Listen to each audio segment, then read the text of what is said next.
Buongiorno, ben ritrovati. Un nuovo appuntamento con l'informazione di Telefriuli. Non farei un mix tra guerra e centrale nucleare. Una cosa è il nucleare come fonte energetica per garantire il riscaldamento e l'attività economica, altra cosa è il nucleare delle armi. A dirlo il presidente del Friuli Venezia Giulia, Massimiliano Fedriga, in merito all'impiego del nucleare a fronte anche degli ultimi sviluppi della guerra in Ucraina. È chiaro che le centrali devono essere tenute in sicurezza, però su moltissime altre infrastrutture e impianti pericolosi vale lo stesso discorso. Quando c'è una guerra purtroppo i rischi e i drammi sono presenti, su questo dobbiamo cercare di far fronte utilizzando tutti gli strumenti che abbiamo per cercare di evitare che questa guerra prosegua verso un'escalation.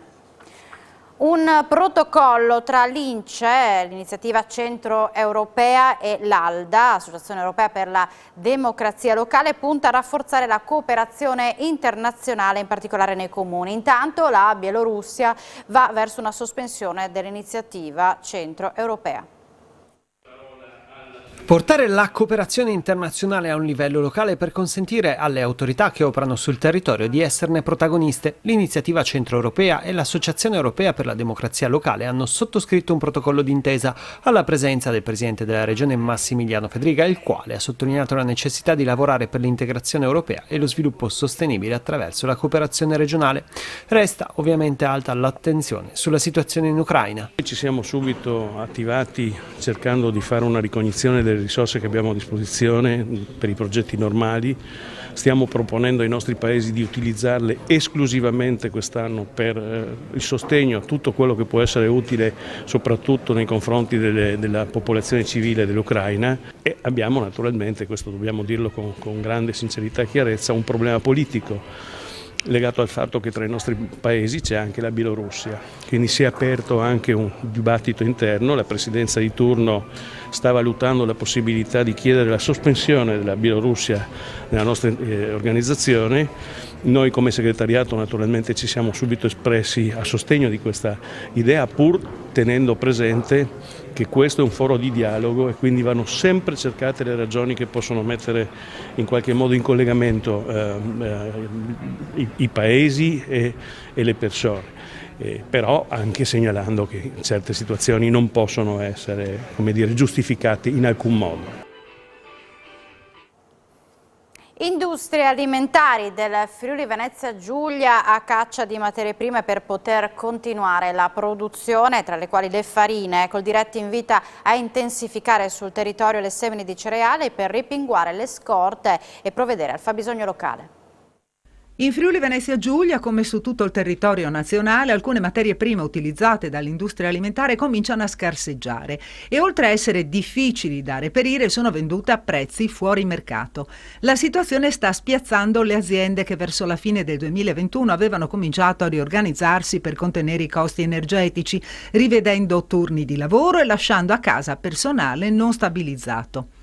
È il segretario della FLAI CGIL Alessandro Zanotto a spiegare la situazione, traendo spunto dal settore dolciario, per il quale mancano farine, olio di girasole, glassa, tutti ingredienti, afferma Zanotto, che quando si trovano hanno prezzi spaventosi e talvolta le industrie sono costrette a ricorrere a surrogati.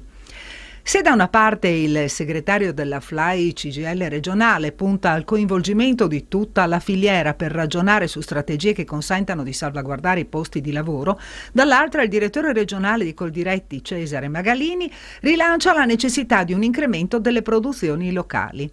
Le aree su cui coltivare cereali e mais sono sufficienti sia per il fabbisogno che per implementare le scorte, afferma Magalini, consentendo quindi di assorbire più facilmente il contraccolpo che deriva dall'incremento dei prezzi dovuto in questo momento anche alla situazione ucraina. Magalini suggerisce di procedere con le semine di mais e soia per aumentare le scorte tattiche senza aspettare che le tensioni mettano il mondo produttivo sotto scacco. E da oggi al mercato coperto di Udine i cittadini hanno la possibilità di fare offerte per acquistare prodotti della rete Campagna Amica da inviare all'Ucraina, dove iniziano a scarseggiare le scorte alimentari, o da donare alle migliaia di profughi che stanno arrivando in Italia. Dona la tua spesa per il popolo ucraino. Ottima l'adesione oggi, ma c'è ancora la possibilità di donare. Oggi è solo la prima giornata in cui abbiamo dato inizio a questa importante iniziativa solidale. Ovviamente in tutti i giorni di apertura del mercato coperto sarà possibile donare ulteriori generi alimentari. Il nostro mercato coperto è aperto il martedì dalle 3 alle 7, il venerdì e il sabato dalle 8 alle 13. E appunto sarà possibile acquistare inizialmente generi alimentari a lunga conservazione e poi man mano che vedremo l'evolvere della situazione vedremo un po' di calibrare i termini dell'iniziativa e speriamo appunto di poter essere utili a questa causa. Com'è andata l'adesione questa volta? Benissimo, vedo che la gente, i clienti hanno aderito e sono molto, almeno vedendo dalle casse, vedo che hanno aderito molto bene a questa iniziativa. I prodotti che vanno per la maggiore sono quelli a lunga scadenza? Sì, quello sì, il viaggio è molto lungo, quindi non si può con le verdure, ma queste cose insomma vanno bene. Un investimento di circa 10 milioni di euro per riqualificare l'edificio dell'ex caserma Duodo di Viale Ungheria, che permetterà di realizzare una quarantina di aule per l'Istituto Uccelli, sopralluogo del sindaco di Udine Fontanini assieme agli assessori regionali Pizzimenti e Rosolen. Siamo all'interno della caserma Duodo a Udine, c'è un sopralluogo da parte di Comune e Regione per individuare degli spazi probabilmente per un istituto che avete già individuato. Sì, c'è un'emergenza per quanto riguarda le aule degli istituti superiori della città, l'EDR che ha competenza proprio nel trovare e nel gestire questi spazi, che è un organo della Regione, ha chiesto di poter utilizzare, valutare se questa area molto grande, abbandonata oramai da più di 20 anni in centro città, può diventare un polo scolastico per una scuola. Posso fare anche il nome, ad esempio l'Uccellis, che sta vivendo momenti difficili. Assessore Pizzimenti, che impressione ha avuto questa un'area vasta, 6.000 metri quadrati? L'impressione prima di tutto che è grande, molto grande, relativamente tenuta, non dico bene, ma insomma decentemente rispetto dopo tanti anni che è stata abbandonata. Se dal punto di vista sismico la struttura tiene, penso che sia un intervento anche fattibile in tempi decenti. Rimaniamo a Udine, dove oggi in Piazza Libertà è stata presentata Velo Plus, una bicicletta speciale per trasportare persone con disabilità. È una nuova iniziativa che il Comune ha voluto realizzare per mettere a disposizione le persone che hanno difficoltà a muoversi, e questo è un mezzo per poter visitare la città di Udine molto più rapidamente e essere accompagnati da un familiare, da un amico. Questo Velobus verrà posizionato in piazza Primo Maggio nel parcheggio, e chi arriverà in città e vorrà girare la città in maniera assistita con questo mezzo potrà richiederlo, verrà messo a disposizione e quindi si potrà girare a Udine, ripeto, con questa massima attenzione anche nei confronti delle persone che hanno difficoltà nel muoversi. È stata una piacevole esperienza, una piacevole sorpresa. Non mi aspettavo che fosse così maneggevole, così facile da utilizzare e soprattutto facile da utilizzare in strade non lisce come quella insomma di Piazza della Libertà. Devo dire che è un mezzo molto valido, ammortizzato e che secondo me darà delle grandi soddisfazioni a chi come me insomma portatore di disabilità, insomma avrà la possibilità di vedere e di visitare la città attraverso questo mezzo. Rimaniamo a Udine, a Palazzo Belgrado, una 2 giorni dedicata a Giambattista Tiepolo, a 326 anni dalla nascita. A 326 anni dalla nascita, ipotizzata dagli studiosi il 5 marzo del 1696, Udine ospita un convegno internazionale su Giambattista Tiepolo, che proprio nel capoluogo del Friuli ha lasciato opere d'arte di assoluto valore.